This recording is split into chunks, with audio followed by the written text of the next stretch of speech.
El primer documento que voy a leer es una carta pública y abierta al señor Nicolás Maduro Moros, con mi respetuoso saludo. Tengo a bien escribirle la presente misiva pública y abierta en mi condición de ciudadano venezolano, cristiano, católico y pastor de la Iglesia del Servicio del Pueblo. Lo hago en pleno uso de mis capacidades y en conciencia delante de Dios, con la libertad que me da el Evangelio de Jesucristo, del cual nunca me he avergonzado. Hace algunos días, atendiendo una fraterna invitación de los obispos de Ecuador, me pude reunir con ellos en Riobamba, y pocos días antes había tenido la ocasión de encontrarme con numerosos hermanos venezolanos que han emigrado al país hermano de Ecuador en búsqueda de mejores condiciones de vida. En Riobamba se halla el hermoso monte nevado de El Chimborazo, que inspiró un hermoso poema escrito por el libertador Simón Bolívar, bien conocido como Mi delirio sobre el Chimborazo. Le transcribo a usted un trozo importante del mencionado poema y muy diciente para los tiempos que hoy vivimos en Venezuela.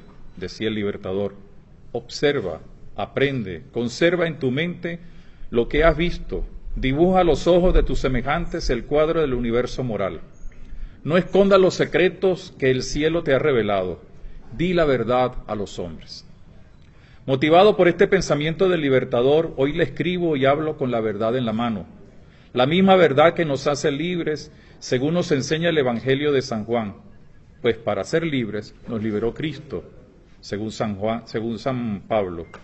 Es necesario enfatizar que debemos entendernos con la verdad verdadera, no la que se inventa o la que se quiere mostrar sin serla.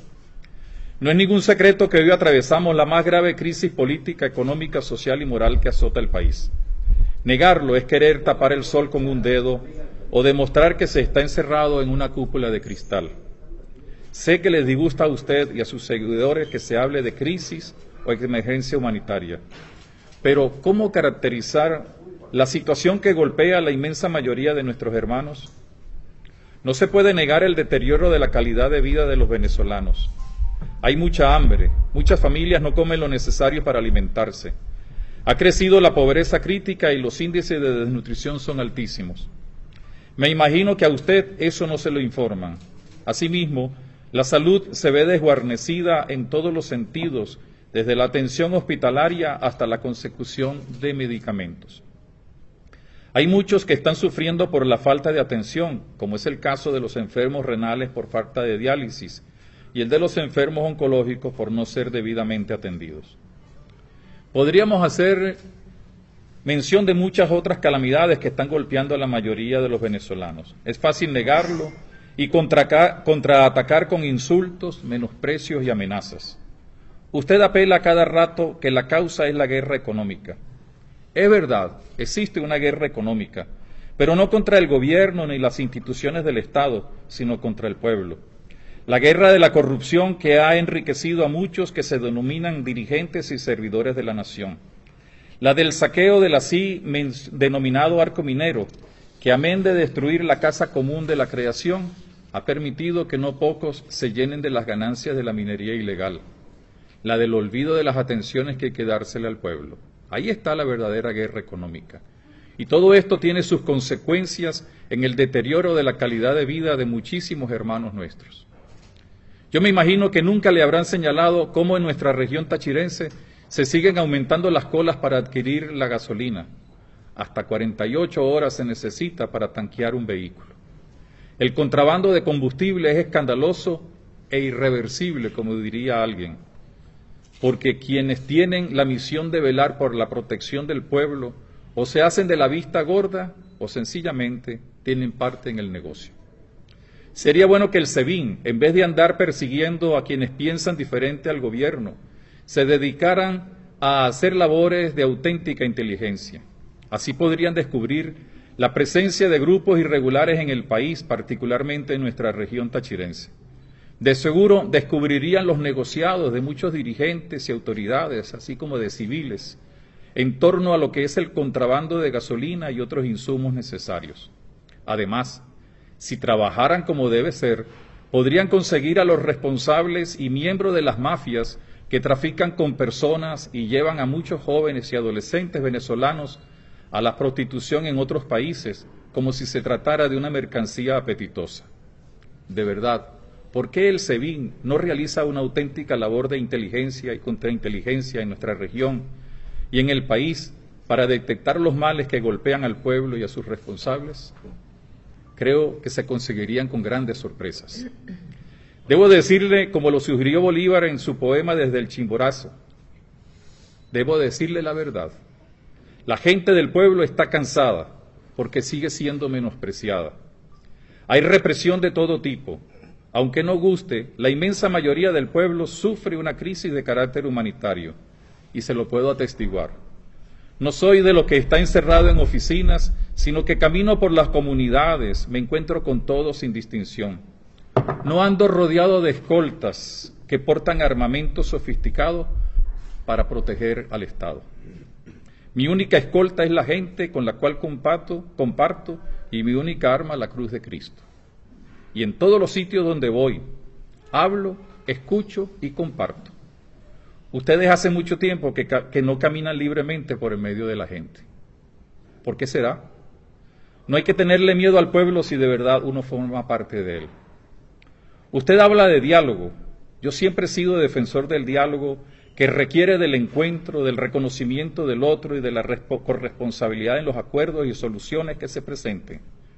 Usted ha acudido nuevamente al Papa para que se garantice el diálogo. Además de no haberse cumplido con anteriores acuerdos, según lo indicaba el cardenal Pietro Parolin en la misiva del 2 de diciembre del 2016, no vemos disposición para el auténtico diálogo. Y no me refiero al del entablado o al que se quiere volver a intentar con las élites políticas del oficialismo y de la oposición. Hace muchos años hay un protagonista necesario del diálogo que ha quedado por fuera. Para que haya diálogo verdadero, hay que escuchar de verdad, con sinceridad, al mismo pueblo. Y eso ni se ha dado, ni parece darse.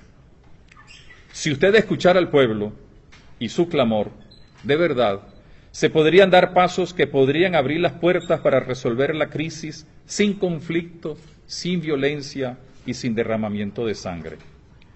Hay muchas cosas que el mismo pueblo ha venido diciendo. Lástima que haya oídos sordos para esto.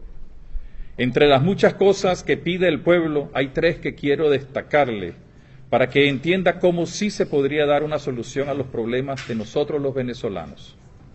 Siempre he sido consciente de que nosotros mismos podemos dar respuestas a nuestras dificultades e interrogantes. Entre otras cosas menciono la siguiente. Primero, el pueblo le pide a usted que escuche el clamor que proviene de sus sufrimientos por el hambre, por la falta de medicamentos, por la inflación, etc. Atrévase a escuchar a ese pueblo que quiere ser tratado con dignidad y justicia, pero en paz y sin revanchismos. Si usted lo escuchara, podría sensibilizarse y así permitir que quienes quieren ofrecer una ayuda humanitaria lo realicen. Es el bien del pueblo, no el de un grupito, lo que de verdad interesa. Pedir y recibir la ayuda de ese tipo no es ninguna traición a la patria, como están diciendo, sino un deber moral a favor de la dignidad de las personas que no tienen medicamentos, alimentos y otros insumos necesarios. Atrévase a oír al pueblo venezolano. No impida la ayuda que podemos darnos entre nosotros mismos. No impidan como lo hicieron en los valles del Tuy, prohibiendo las ollas comunitarias en una parroquia y la que se pueda recibir de otros países e instituciones internacionales. No diga que no es necesario. Fíjese en algo delicado. A muchos sacerdotes y laicos, instituciones de esta región, acuden silenciosamente un sinnúmero de oficiales de las Fuerzas Armadas, de los altos puestos del gobierno, para que les podamos conseguir en Cúcuta medicinas para ellos o sus familiares, alimentos, etc. Ciertamente que no se lo dicen a usted por miedo, pero esa es la verdad. Segundo, el pueblo pide respeto a su condición, a su dignidad y a sus derechos. Es lamentable que numerosos hermanos nuestros deban emigrar del país para tratar de conseguir una mejor calidad de vida o cómo sostener sus familias. Nuestra nación es rica y puede ser capaz de crear condiciones de vida que permitan a los ciudadanos ser gente honesta, progresista y constructora de futuro. pero está siendo expoliada por quienes explotan irracional e inhumanamente las minas y otros rubros de la economía del país. Atrévase usted a mirarle a los ojos a nuestros niños, a los adolescentes, a los ancianos, a los jóvenes y adultos, y descubrirá que se sienten abandonados y maltratados. Es hora de pensar en la gente, en que la gente tiene dignidad y que ésta no le viene por pertenecer a un partido o por creer en una ideología o porque reciba una bolsa de comida de vez en cuando, sino porque somos hijos de Dios. Y en este campo todos somos iguales, llamados a la libertad y a la práctica de la caridad. Tercero, debe escuchar al pueblo que está pidiendo un cambio de orientación política. Le está pidiendo que se dé la posibilidad de una nueva dirección. ¿Por qué usted no se arriesga a convocar a unas elecciones libres con un nuevo CNE constituido por representantes de todos los partidos políticos y las instituciones nacionales que tienen que ver con la academia, la economía, los obreros, etcétera, y con la posibilidad de otros candidatos? Abra la puerta y póngase a un lado. La inmensa mayoría de los venezolanos está pidiendo que ya no siga al frente del Poder Ejecutivo. Es bueno recordar, al haber celebrado este 15 de febrero pasado 200 años del Congreso de Angostura, lo dicho por Simón Bolívar en su discurso: el sistema de gobierno más perfecto es aquel que produce mayor suma de felicidad posible, mayor suma de seguridad social y mayor suma de estabilidad política. En estos momentos, nuestro pueblo carece de felicidad, tiene hambre y carece de estabilidad política. Arriésguese y la historia será mucho más benigna con usted. Le hablo con la verdad en la mano, lo dije al inicio. Lo hago sin ningún interés político ni económico. Yo no busco ser presidente de la República. Lo hago, eso sí, desde mi pertenencia a un pueblo del cual me siento orgulloso en pertenecer. Sé que no le resultará cómodo lo que le he dicho. Lo hago con respeto, pero con la certeza de que estoy cumpliendo un deber. Ya el pueblo está cansado. El Papa Francisco nos ha invitado a evitar un derramamiento de sangre. Ello depende de usted en gran parte. ¿Por qué quiere asustar al pueblo con tantas alcabalas en las carreteras? ¿Por qué en el eje fronterizo se han colocado tantos piquetes de militares para impedir la entrada de una ayuda humanitaria? ¿Es que acaso esos militares no son pueblo? Ellos también están para defender a los hombres y mujeres de Venezuela, no para reprimirlos. Sus asesores e informantes no le han dicho que la gente está restiada. Evite el derramamiento de sangre. Deje a un lado la persecución a los disidentes. Escuche y sienta el padecimiento de un pueblo que quiere libertad y justicia, pero con dignidad y sin opresión. Usted suele hablar de las influencias del imperio. Yo soy de los que creo que debemos reafirmar continuamente nuestra independencia y autonomía. Yo no quiero una invasión, pero eso es válido también para aquellos países que quieren imponer en Venezuela una ideología que rompe con la integración latinoamericana, desvaloriza a la persona humana y destruye la grandeza de una sociedad. No nos sigan hablando del mar de la felicidad cuando estamos en medio de un océano de inquietudes, desesperanza y destrucción. Como le dije, es probable que el tenor de esta misiva no sea de su agrado. He hablado con la verdad y el corazón, pero también con respeto. No lo he ofendido. Le pediría dos cosas. Una es que le indique a sus seguidores que cuando critiquen o manifiesten sus desacuerdos con lo que le he dicho, ni ofendan ni descalifiquen. Podemos estar en desacuerdo y lo estamos, pero merecemos respeto. Se ha hecho común defenderse con insultos y burlas, y lo entiendo, pues de la abundancia del corazón habla la boca, como nos dijo el maestro de Nazaret. Y lo segundo, yo soy responsable de todo lo que he dicho. Así que no se tomen represalias, ni persecuciones, ni nada que atente contra la seguridad física, psíquica e integral de mi familia, de mis amigos allegados, de los sacerdotes, de las comunidades que sirvo como pastor de la iglesia. Espero poder seguir caminando libremente por las calles y caminos del Táchira, como siempre lo he hecho, sin miedo y también sin persecuciones. En todo caso, cualquier cosa que le acontezca a los mencionados y a mi persona será responsabilidad de quienes den la orden y de quien debe ser capaz de velar por la integridad de todos. Aunque usted no lo crea, le ofrezco una oración para que el Dios de la vida manifestado en Jesús de Nazaret le dé la sabiduría y la luz del Espíritu para que tome la decisión más conveniente para usted y para todo el pueblo venezolano. Ya se lo hemos señalado. Dé el paso. El segundo mensaje dirigido a mis hermanos venezolanos, miembros de las Fuerzas Armadas Bolivarianas de Venezuela. Les saludo con el afecto que puede tener un venezolano hacia otro conciudadano. Además, con la caridad de Cristo presente desde el bautismo en nuestros corazones. Vivimos momentos bien duros. Nuestro pueblo, al cual ustedes y yo pertenecemos, está pasando hambre, desolación, abandono e indefensión. Ustedes lo saben, pues muchos de sus familiares se lo habrán dado a conocer. Ustedes han prestado el juramento de defender a la patria y a sus instituciones. Pero ese juramento no significa que deben estar servilmente a la defensa de una parcialidad política. Es cierto que deben mantener y sostener el orden, pero al hacerlo han de respetar las leyes y el ordenamiento jurídico de la nación. Dicho juramento apunta a defender la dignidad, el protagonismo y los derechos de todos los ciudadanos del pueblo venezolano. Cumplan con sus obligaciones, pero sin olvidar que ustedes también son pueblo. Miembros del pueblo al cual sirven. Nunca olviden esto.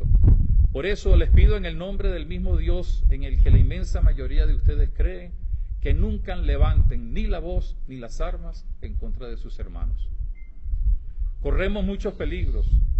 Más que cuidar intereses particulares de unos o los propios personales, más que permitir el contrabando en nuestra región, más que reprimir violentamente, sean constructores de la paz, como bien nos lo enseña el Señor Jesús. No se olviden de dónde vienen, de sus hogares, de sus familias, de sus vecinos, de sus compañeros, de sus amigos. ¿Cómo quedaría la conciencia de ustedes si le dispararan al pueblo cuando lo atropellan con el abuso de autoridad? Aquí en la tierra podrán sentirse y creerse superiores, pero un día deberán presentarse ante el juicio de Dios y allí estarán desnudos con su conciencia y ante un Dios que todo lo sabe y lo conoce. Hoy hay que escuchar la voz del pueblo que sencillamente está clamando porque se le escuche, porque sea atendido, porque sea dignificado. Es cierto, el juramento de fidelidad a la Constitución, de reconocimiento de sus autoridades. Pero ese juramento también y sobre todo va dirigido al pueblo, a defenderlo, a dignificarlo. No dejen de sentirse pueblo, no dejen de acompañarlo, no dejen de protegerlo. Para eso hicieron de verdad el juramento como militares, policías, autoridades. Actúen en el nombre de Dios.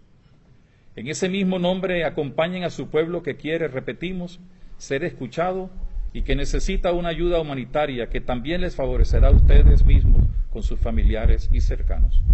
En el nombre del Señor.